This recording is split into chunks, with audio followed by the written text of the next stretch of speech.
Gravando. Então, pessoal, na nossa última aula de controle de constitucionalidade,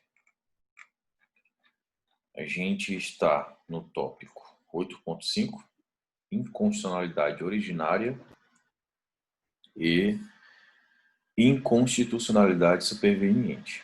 Eu ensinei para vocês que a inconstitucionalidade superveniente, em regra, não é admitida pelo STF, porém, há duas exceções.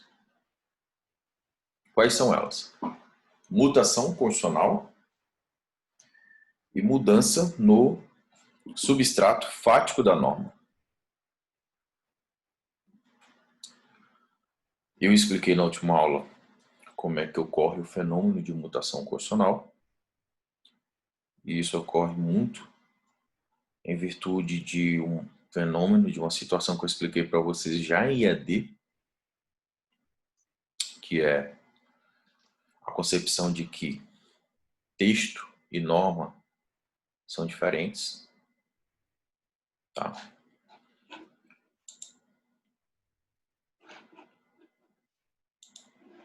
E isso que leva ao fenômeno da mutação constitucional. Por quê?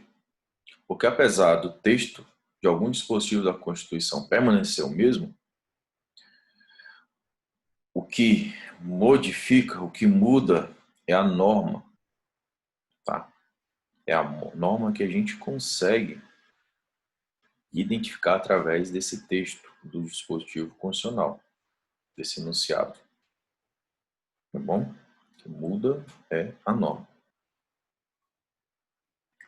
Interessante é que tem teorias novas, principalmente a teoria do professor Lenin Streck, que ele vai dizer que não tem como cindir a interpretação do texto. Tudo é um processo circular que é feito em etapa única. Mas isso aí é uma questão para ser explicada em uma aula específica para isso, porque é uma teoria do próprio professor Lenin Streck, que é uma imbricação das contribuições filosóficas de Dwork, Martin Heidegger e Gadamer. Mas continuando nossa aula aqui, mutação constitucional. Eu expliquei para vocês na última aula sobre mutação constitucional, que é uma das exceções à inconstitucionalidade superveniente, e a outra, pessoal, que vai pegar aqui, eu acho que a primeira parte da nossa aula, é a mudança no substrato fático da norma. Tá? Então, o que seria, né? Primeiramente, né, a gente tem que explicar o que seria esse substrato fático da norma. Pelo menos como explicado aqui. Essa explicação, essa situação do substrato fático, inclusive esse nome eu estou tirando do livro do professor Pedro Lenza, tá bom? O substrato fático da norma, pessoal, é exatamente os contornos fáticos em que está sendo aplicada a norma. Outros autores italianos vão chamar de fattispecie concreta, né? Alguns filósofos vão chamar de faticidade, né? Tá bom? O fato é que, explicando para vocês, o substrato fático é exatamente ali os contornos, tá, concretos e fáticos que ensejaram a aplicação da norma. Por exemplo, vamos pegar o exemplo por excelência de todo curso de direito, de todo professor, né, que é o 121 do Código Penal. Qual é o substrato fático do artigo, da norma que se extrai do artigo 121 do Código Penal? É o fato de alguém ter matado outra pessoa. Esse fato que ocorreu no mundo concreto, na vida real, atrai a incidência da norma que se extrai do texto do artigo 121. Então, o substrato fático do artigo 121 e da norma que se extrai do artigo 121 é o fenômeno de uma pessoa matar outra pessoa, né? Entra nesse substrato fático o fenômeno de uma pessoa esfaquear um defunto? Não, não entra. Porque esfaquear um defunto não é matar alguém, porque esse outro alguém já está morto. Então não é substrato fático. da norma extraída do artigo 121. Talvez seja substrato fático de uma outra norma. Eu não sou professor de direito penal, mas acho que tem um tipo penal específico para isso. Vilipendiar corpo, alguma coisa assim. Ou não respeitar, alguma coisa assim, enfim. Então, compreendido que seja substrato fático da norma, entendeu? Então, nós temos aqui uma situação concreta do mundo, da vida real, né? Que para ser resolvida, você aplica a norma que se você extrai do direito positivo, do direito posto, do ordenamento jurídico, tá? Agora, imagina a situação, pessoal, em que o órgão de cúpula do Poder Judiciário, o STF, ele interpretando a Constituição e aplicando as normas constitucionais, já tem aplicado essas normas constitucionais em um determinado caso, em um determinado substrato fático da norma. Porém, o substrato fático ele não se altera. Não se altera. A princípio ele não se altera. O que vai alterar é a visão dele. Mas a princípio o substrato fático não se altera. Apesar de ter mudança no substrato fático da norma, a gente vai verificar que o substrato em si não se altera. O que se altera é a perspectiva, a visão que tem desse substrato fático. Imagina que o STF, né, interpretando e aplicando a norma constitucional, aplica um determinado caso, tá?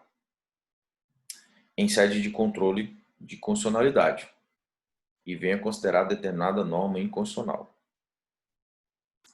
Posteriormente, mais ou menos uns 20 anos depois, a mesma norma, sendo confrontada diante do mesmo paradigma, levado a efeito no controle de constitucionalidade, a mesma norma é declarada constitucional. A mesma norma, não mudou a norma, objeto do controle, não mudou o paradigma de confronto no bloco de constitucionalidade e, no meu entender, não mudou o substrato fático, mas o modo de ver esse substrato fático. Isso levou a um outro resultado em cima da mesma situação concreta. É exatamente o que a gente vai estudar aqui, tá? Isso ocorreu, pessoal, no chamado caso assim do julgamento.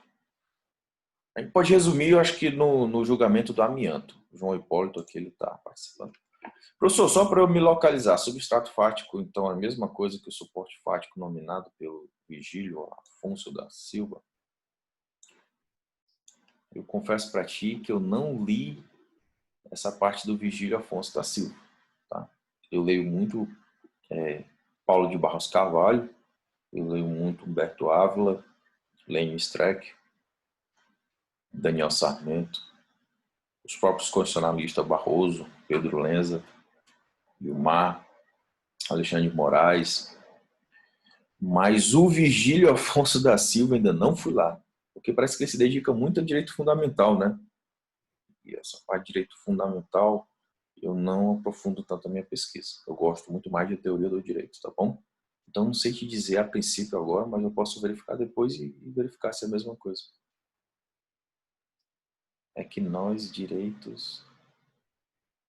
Ah, é que os direitos fundamentais. Mas eu posso verificar e trazer em outro momento para você, tá bom? Continuando.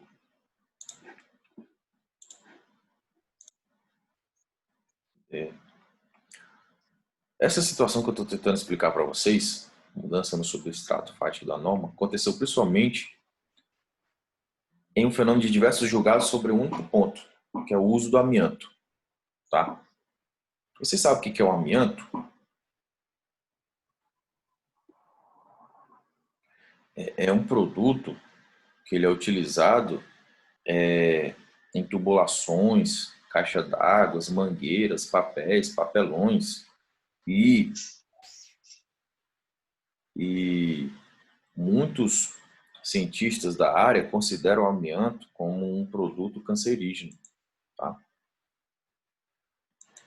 E por isso desde a década de 90, alguns estados, alguns entes da federação, estados e municípios, vinham editando leis proibindo o manuseio e a venda de produtos que contenham amianto dentro de seus territórios. Tá?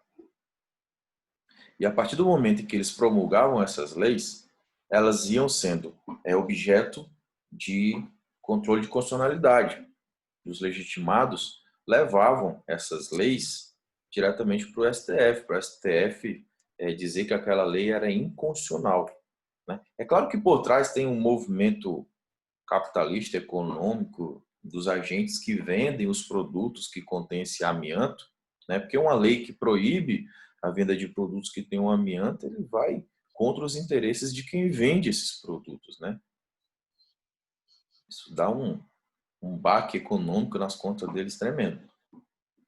E aí, eles precisam derrubar essa lei que proíbe a venda para eles poderem vender. Enfim, então, essas leis geralmente chegavam perante o questionamento do STF. E o que acontecia? Como é que o STF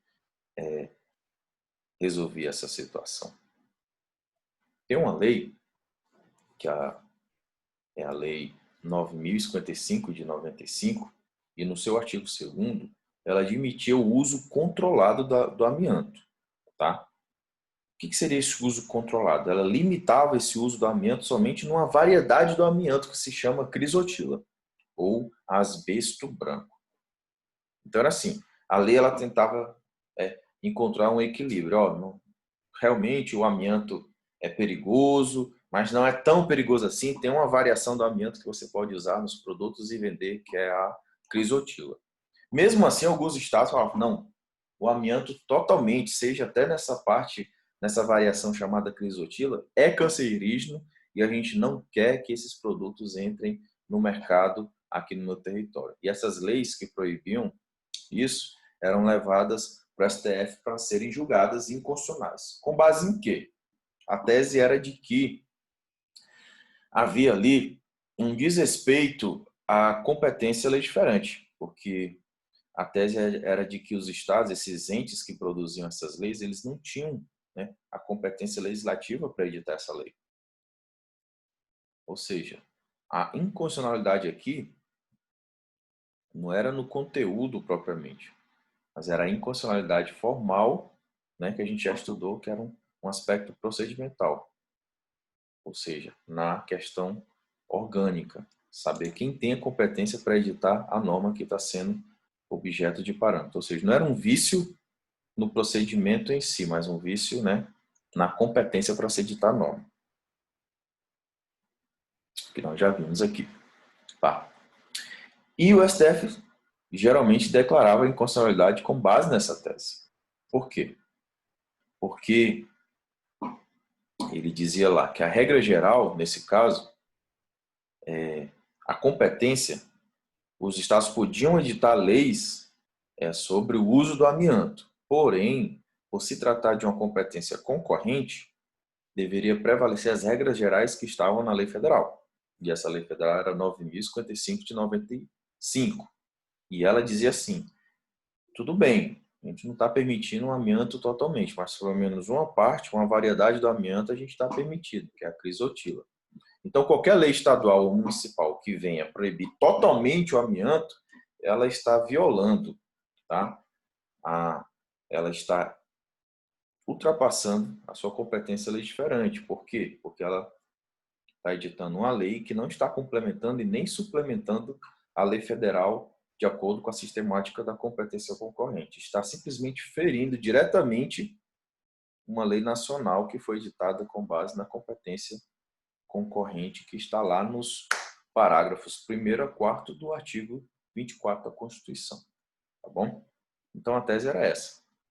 Essas leis feriam essa competência concorrente. Era declarada a sua inconstitucionalidade formal no aspecto orgânico.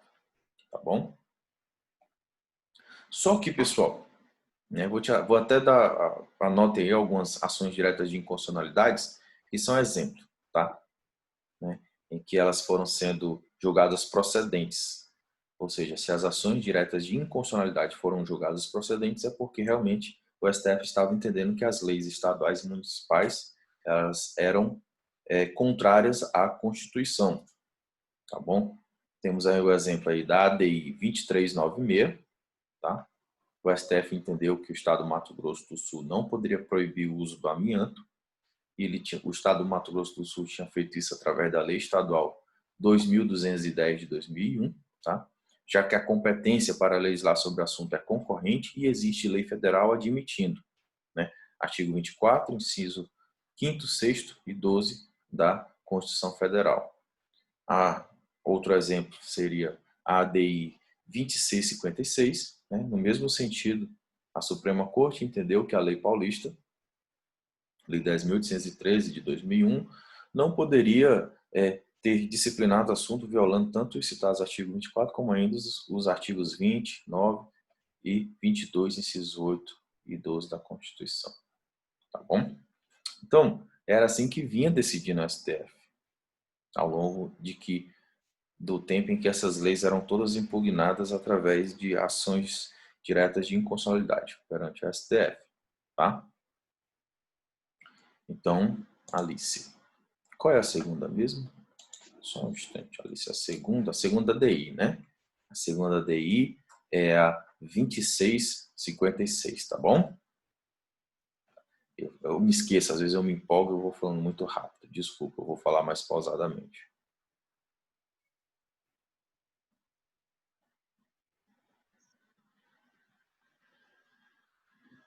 Então, essas estavam sendo as decisões do STF, tá? Então, havendo lei federal, os estados só poderiam ou complementar ou suplementar.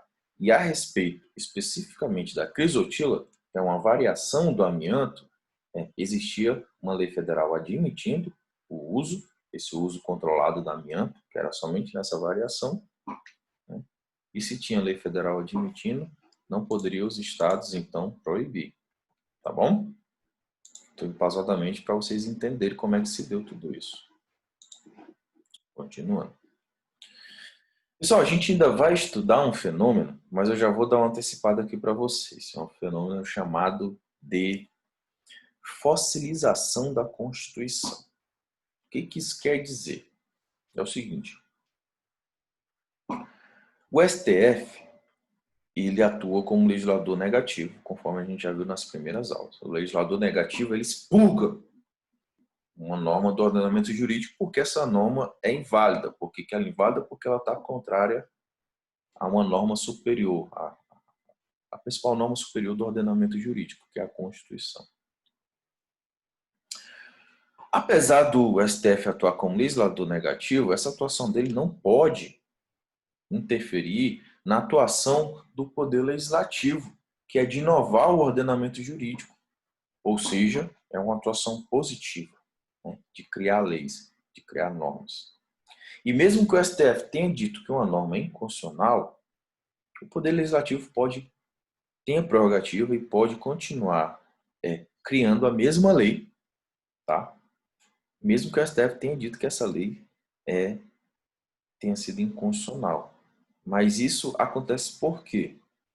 Porque, justamente, se o STF tivesse que proibir o Poder Legislativo de criar aquela lei que já foi dita inconstitucional pelo STF, nós iríamos convergir para esse fenômeno da fossilização da Constituição, porque o Poder Legislativo ele tem que continuar tendo a prerrogativa dele de criar leis e, se for o caso, de criar as mesmas leis. Até porque, justamente pelo fenômeno que nós vamos ver aqui, essa mesma lei pode vir a ser considerada constitucional posteriormente. Tá bom? Estou dando umas pausas aqui, porque tem uns alunos pedindo para entrar agora, que eu tenho que parar para admitir esses alunos, tá?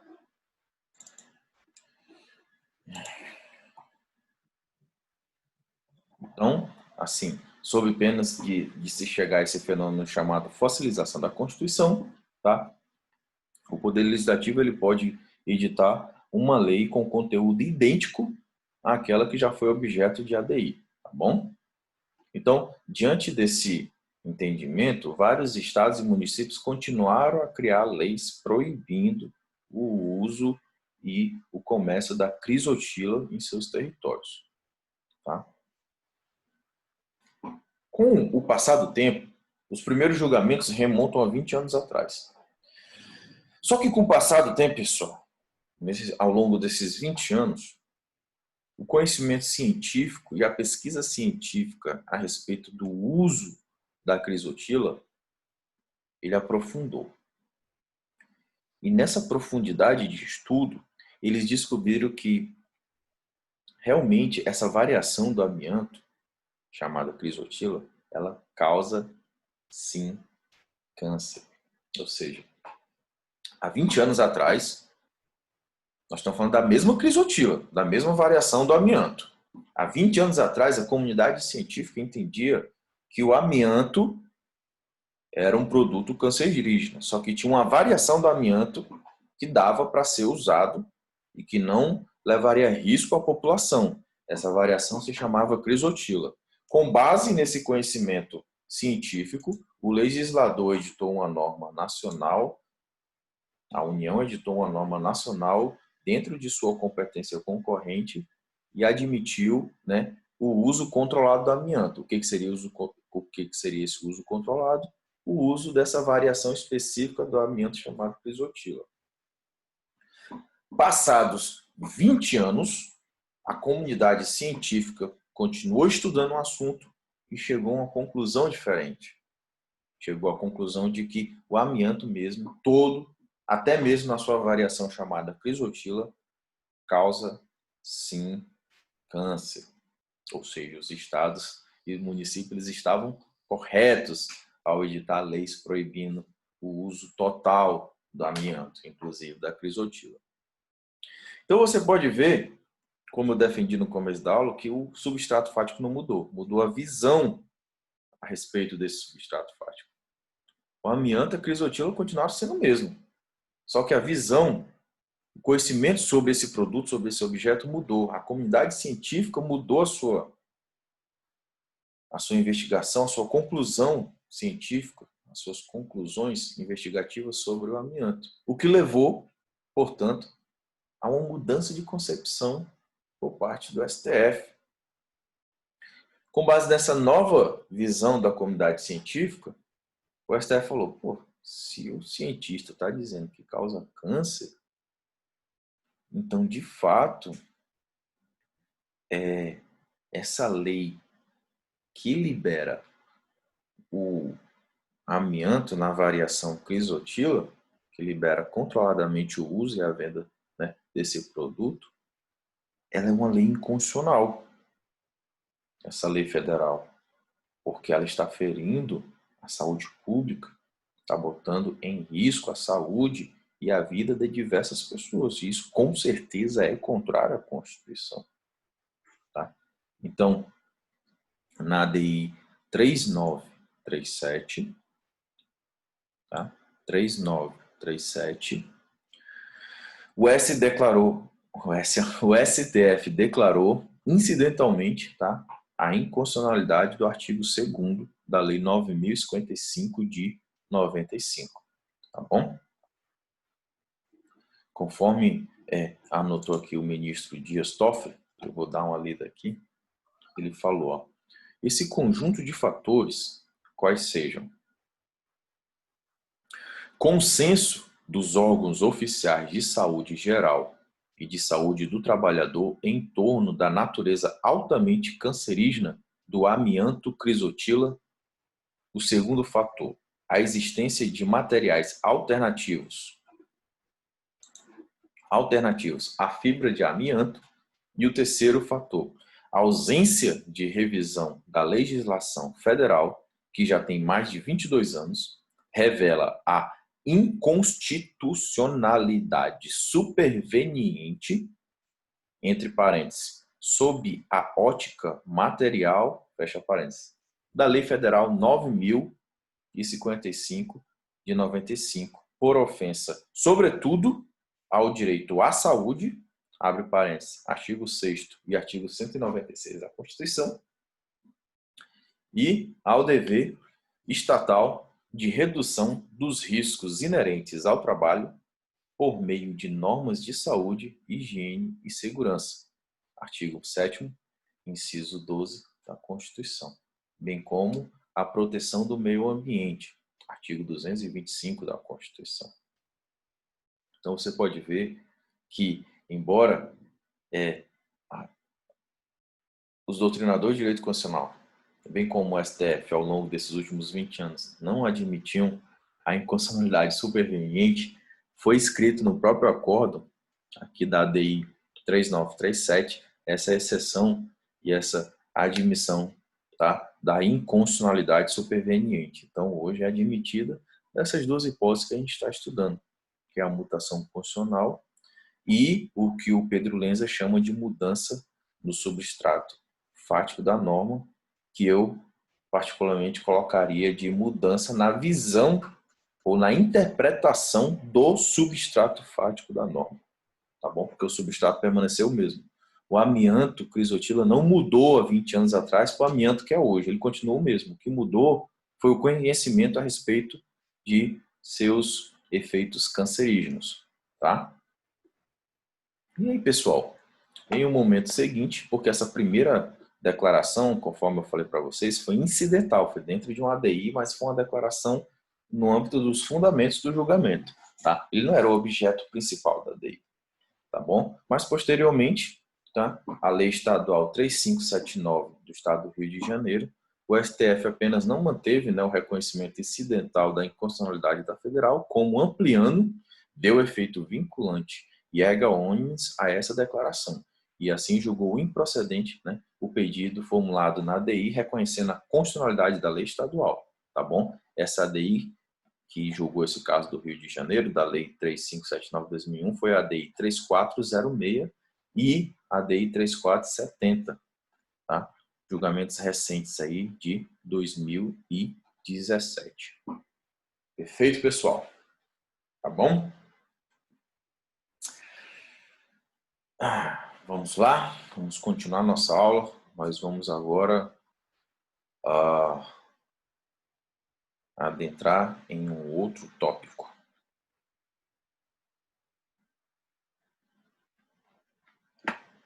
que é a nota. Vou passar aqui para vocês. Vamos agora estudar e entrar no controle difuso e incidental de constitucionalidade, tá bom? Alguma dúvida até aqui? Nós vamos entrar num conteúdo novo. É o tópico 9 do nosso caderninho.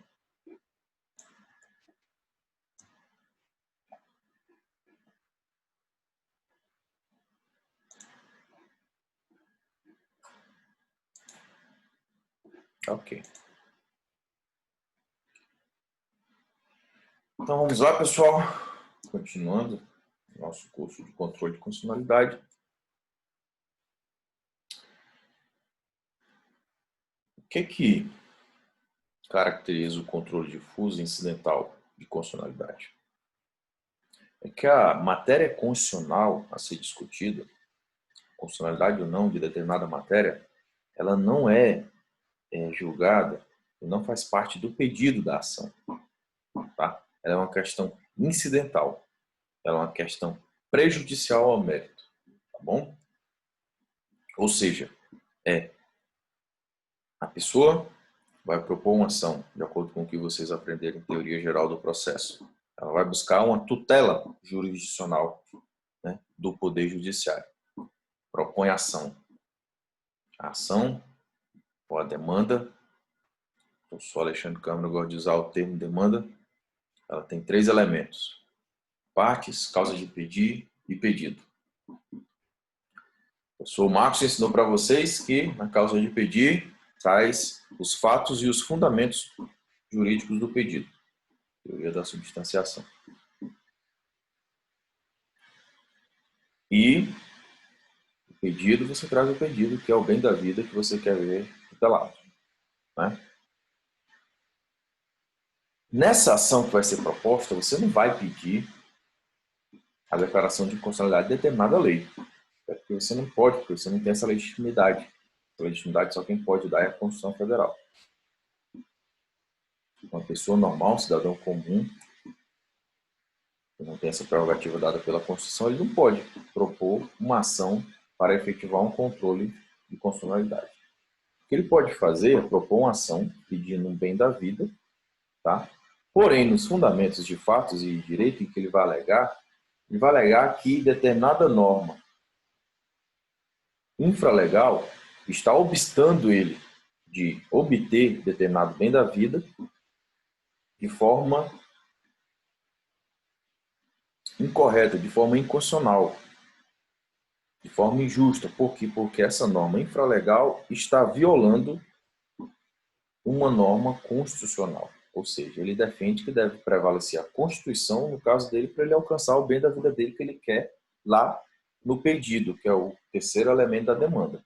Tá bom? Então, a questão da discussão de constitucionalidade ou não de determinada norma, ela vai se dar no âmbito dos fatos e fundamentos jurídicos do pedido. Tá? Ela vai ser uma questão incidental, você vai ter que ultrapassar essa discussão a respeito da constitucionalidade ou não para, enfim, poder chegar ao bem da vida que está sendo objeto do processo, da demanda, ao qual está sendo, direcionado ao Poder Judiciário para ter uma tutela jurisdicional, tá bom? Então é isso que caracteriza o controle difuso e incidental. Entendido? Estamos entendidos nessa parte, pessoal? Então vamos para o tópico 9.1, que é quanto aos sujeitos.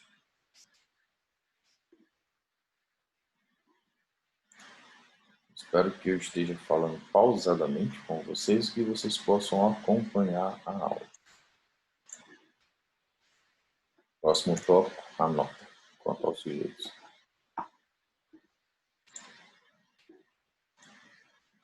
Por se tratar, pessoal, de um processo comum, de uma ação comum, que qualquer pessoa pode invocar, o seu direito de buscar a tutela jurisdicional, está lá no inciso 35 do artigo 5º da Constituição, tá? A arguição de inconstitucionalidade, ela pode ser feita por qualquer das partes, tá bom? Pode ser feita também pelo terceiro interveniente, um terceiro que vier a intervir no processo, seja no Instituto da Assistência, seja no Instituto da Administração Habite, todos aqueles institutos que a gente estuda em intervenção de terceiros, tá? Lá em processo civil. Pode ser feita também pelo Ministério Público, com certeza o Ministério Público, que é o fiscal do ordenamento jurídico, protetor, aí, o defensor do ordenamento jurídico, tá? Ele pode atuar tanto como parte como custolés, ele pode fazer essa arguição no âmbito de qualquer demanda, tá bom? Mesmo sem arguição das partes, o Ministério Público pode fazer isso, tá? E o juiz, o julgador da causa, ele pode conhecer, suscitar mesmo, inaugurar uma discussão, ele mesmo, chamada uma discussão de ofício por parte do juiz a respeito da constitucionalidade ou inconstitucionalidade de determinado norma federal ou norma estadual, enfim, de qualquer tipo de ato normativo, tá bom? Que possa vir a contrariar o bloco de constitucionalidade. Essa primeira etapa da aula está acabando aqui, e o Zoom já vai encerrar essa sessão. Eu vou finalizar essa primeira etapa, tá? E daqui a 3 ou 5 minutos a gente inicia a segunda etapa. Encontro vocês daqui a pouco.